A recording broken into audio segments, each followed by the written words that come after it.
जय हिंद साथियों, आप सभी का स्वागत है आपके अपने चैनल राजू सॉल्यूशन में। जैसा कि आप लोग बता चुके थे कि हम लगातार इस पे आप लोग को डीएलएड एंट्रेंस एग्ज़ाम की तैयारी करवा रहे थे। फिलहाल जो है एग्ज़ाम डेट कंफर्म नहीं किया, जिससे क्लास का एक दिन डिस्टर्ब हो गया।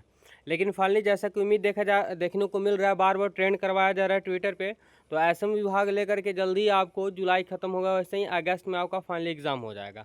तो आप जो पढ़े हैं उसका रिवीजन करने का समय आ चुका है, क्योंकि ना पढ़ेंगे तो आपके साथ ही सहयोगी पढ़ रहे हैं जिनको गवर्नमेंट कॉलेज आसानी से मिलेगा और आप हाथ पे हाथ मिलते हुए रह जाएं, क्योंकि एग्ज़ाम तो लेगा ही लेगा विभाग, लेट ही भला लेकिन एग्ज़ाम लेगा। तो ऐसे में आपको तैयारी करते हुए रहना चाहिए। तो अगर अच्छा लगेगा तो क्लास ज़रूर कीजिए, क्योंकि हम यहाँ पे पढ़ा चुके हैं आप लोग को लगभग 1200 से बीच 1500 के बीच में लगभग क्वेश्चन करवा चुके हैं। अगर आप इतने वीडियो को देख लेते हैं, आपको जीके जीएस का टेंशन ख़त्म हो जाएगा। तो चलिए फाइनली आज हम लेकर के आए हैं प्रैक्टिस सेट, ये चल रहा है, ठीक है। और प्रैक्टिस सेट में देखिए कितना आप लोग लगा पाते हैं। तो फटाफट से कमेंट कीजिए और आंसर दीजिए, पता हो तो, नहीं तो याद करते ज़रूर चलेगा, क्योंकि यहीं से आपको पूछे जाएंगे। ये सब चुनिंदा क्वेश्चन है, छाट के आपको लाया गया था, वही क्वेश्चन का प्रैक्टिस सेट है। साबुन बनाने की प्रक्रिया को क्या कहते हैं, सभी को पता होगा। तो साबुन बनाने की प्रक्रिया क्या कहलाता है? साबुनीकरण कहलाता है, या ऑप्शन ए यहाँ पे सही हो जाएंगे। ऑप्शन ए अगर आप लोग बताएं तो बिल्कुल सही। जैसे ही क्वेश्चन देखिए फटाफट से आप लोग कमेंट कीजिए, ठीक है। इससे ये पता चल जाएगा कि आपके पास ये सब याद है अभी, ठीक है।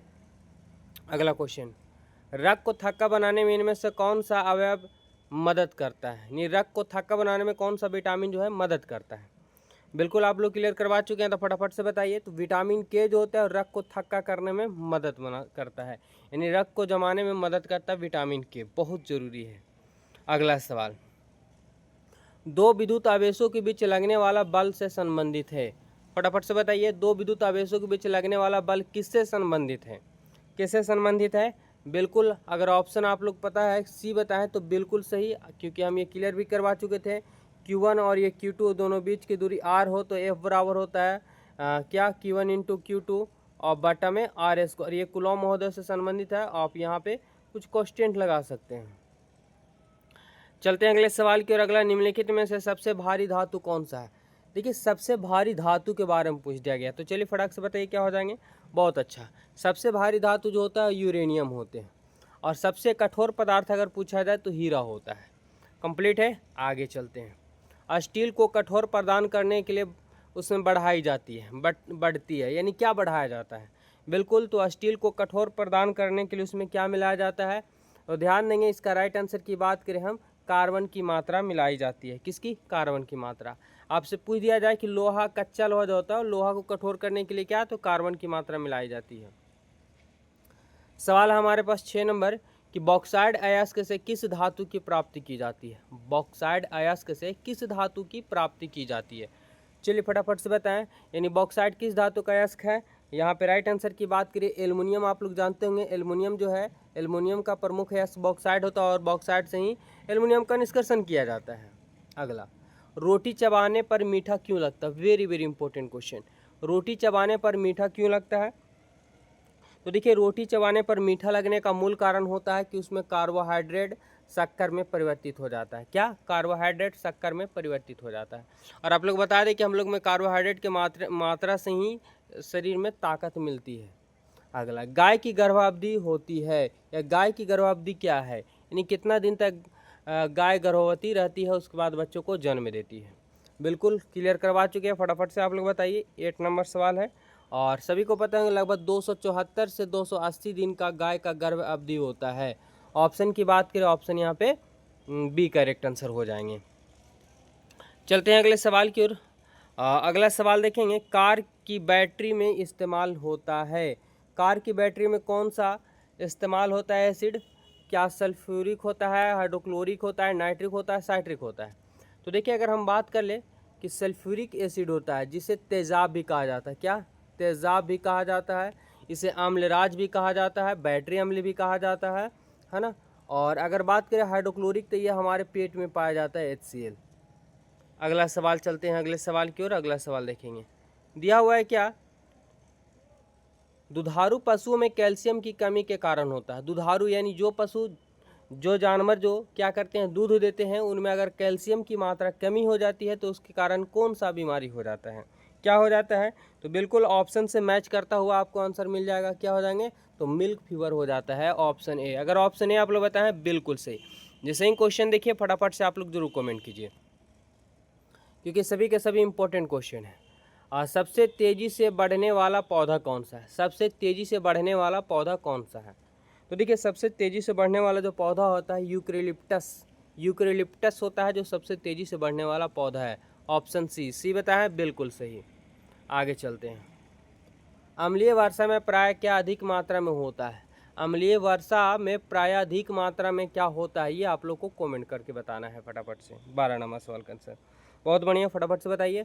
ये याद रखेंगे, ये होता है हाइड्रोक्लोरिक अम्ल होते हैं। और बिल्कुल आपको पता होगा कि SO2 और NO2 की मात्रा जो होती है वायुमंडल में, चाहे कोयला या पेट्रोलियम या ईंधन लवण को जलाने से बनते हैं, यो वायुमंडल में अभिक्रिया कर गैसें से NO2 और SO2 यानी H2SO4 और सल्फ्यूरिक एसिड हो जाते हैं और नाइट्रिक एसिड, जिसकी वजह से अम्लीय वर्षा होता है। यहाँ पे हम डिटेल नहीं करेंगे, आप लोगों के बीच में हम यहाँ पे प्रैक्टिस सेट करवा रहे हैं, तो फटाफट से क्लियर करते हैं।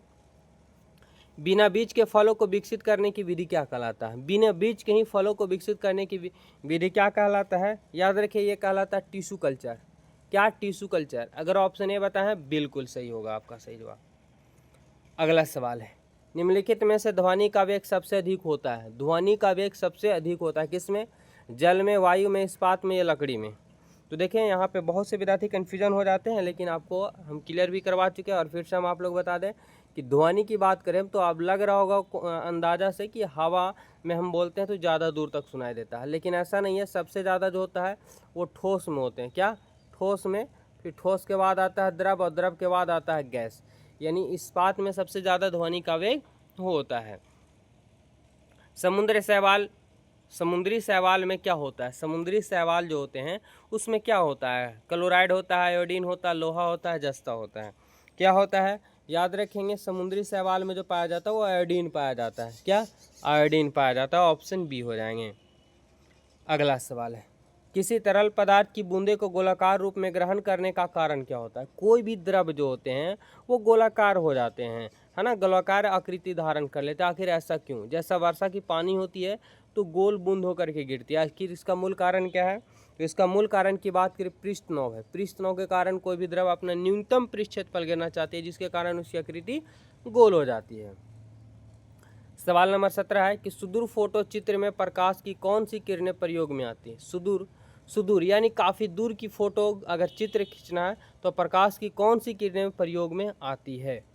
तो देखिए अगर हम इसकी राइट आंसर की बात कर ले, इंफ्रारेड किरणें जो होती है सुदूर क्षेत्रों में, यानी जंगली इलाकों में बोल सकते हैं, या काफ़ी दूर फोटो लेना है तो इंफ्रारेड किरणों का प्रयोग किया जाता है। नॉर्मल कैमरे से ये फ़ोटो नहीं आ पाता है। नॉर्मल से नज़दीक हम लोग तो मोबाइल से ले लेते हैं, लेकिन दूर या अंधेरों में लेने के लिए इंफ्रारेड का प्रयोग किया जाता है। अगला सवाल, डॉक्टर द्वारा प्रयोग किए जाने वाला स्थित स्कोप किस सिद्धांत पर कार्य करता है। यानी डॉक्टर द्वारा जो प्रयोग करने जाने वाला जो आला होता है, आला जिसे कान यानी धड़कन सुनी जाती है, आखिर वो किस सिद्धांत पर कार्य करता है कि धड़कन भी सुनाई दे देती है।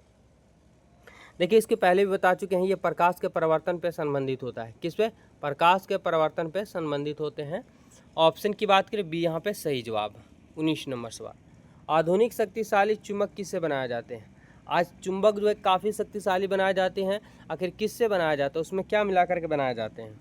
तो याद रखेंगे लोहा होता है, कोबाल्ट होता है और निकल की मिश्र धातु होती है, जिसे आधुनिक शक्तिशाली चुंबक बनाए जाते हैं।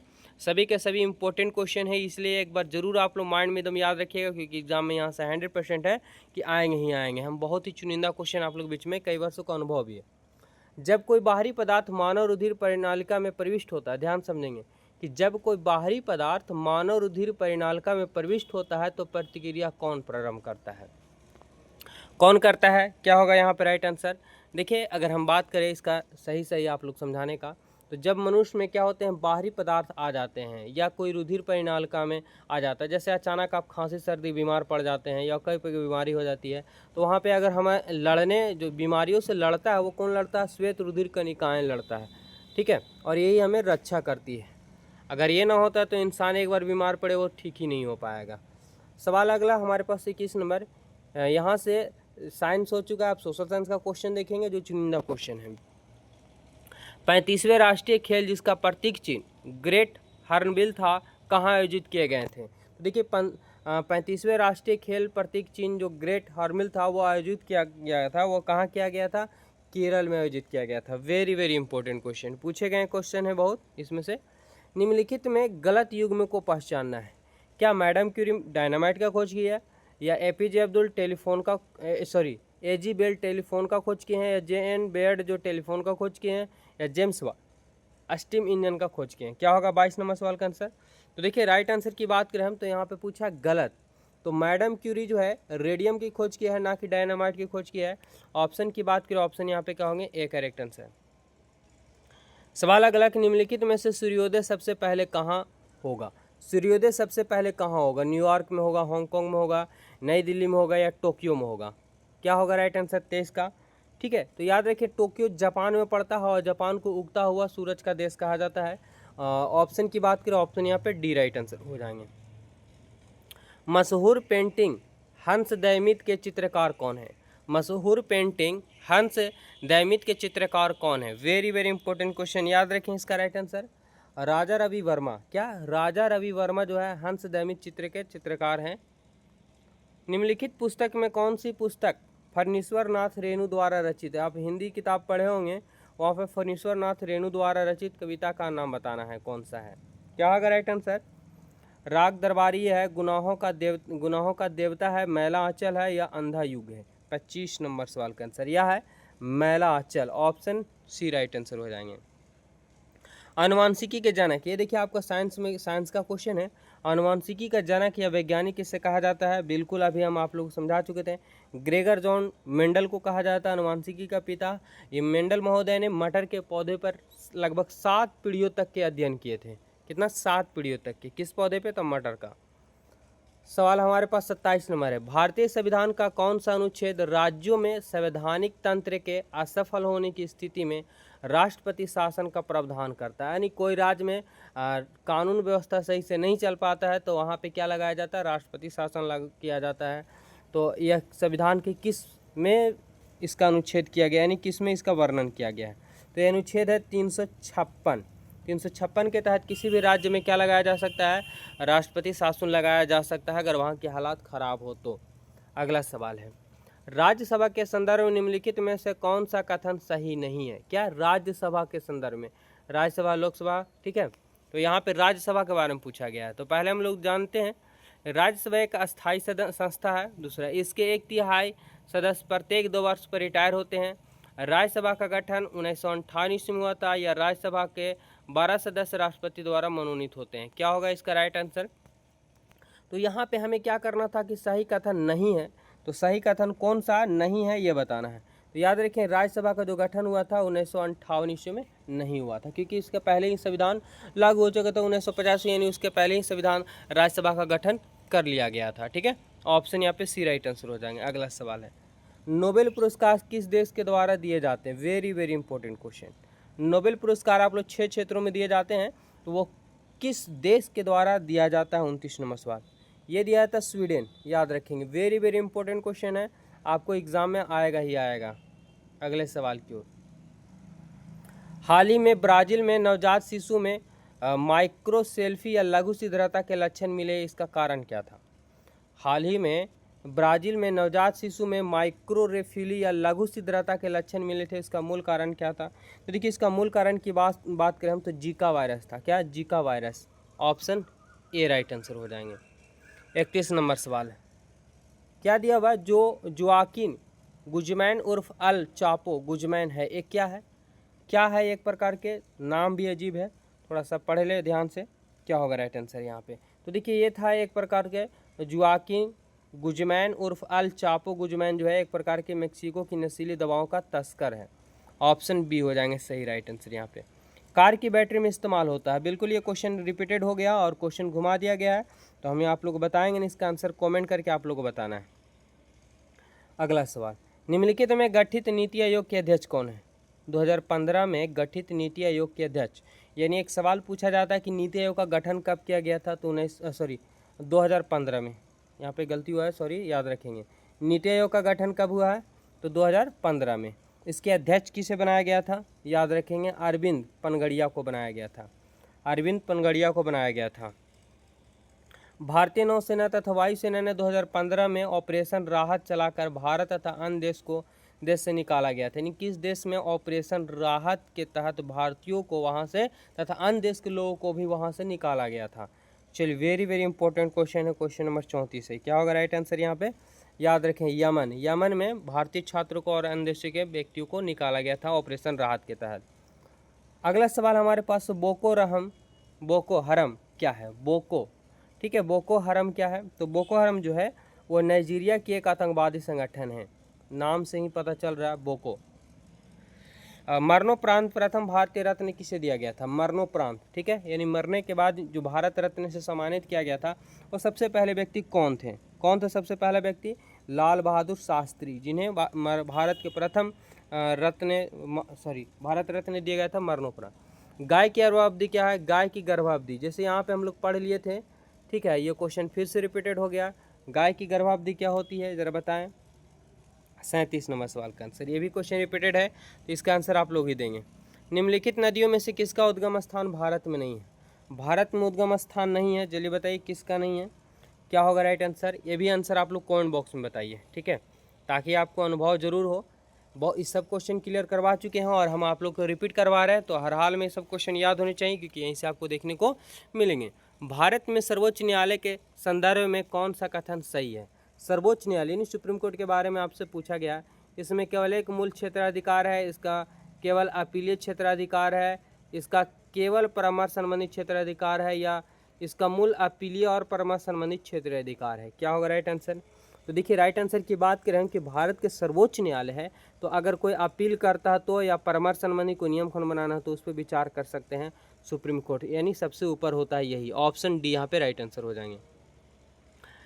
अगला सवाल है, जल्लीकट्टू सांडों की लड़ाई किस राज्य से संबंधित है? Very very important.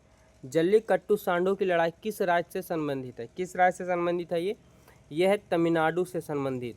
तो ये 40 क्वेश्चन टॉप क्वेश्चन थे जो आपको डीएलएड एंट्रेंस एग्जाम में देखने को मिलेंगे, चाहे एग्ज़ाम जुलाई के अंत में ही नोटिफिकेशन आ जाए या अगस्त में, पक्का है कि एग्ज़ाम ले ही लेगा। तो लगातार आप लोगों को प्रैक्टिस सेट आता रहेगा, आप लोग कमेंट फीडबैक जैसा रहेगा उस हिसाब से, और बिल्कुल प्रैक्टिस कर लीजिए, क्योंकि पढ़ा हुआ चीज़ है, अगर एक बार आप देखते हैं तो आपको याद भी हो जाएंगे, और ऐसे ही क्वेश्चन पूछे जाएंगे, क्योंकि चुनिंदा क्वेश्चन सभी के सभी हैं। तो मिलते हैं नेक्स्ट वीडियो में, तब तक सभी को जय हिंद, धन्यवाद।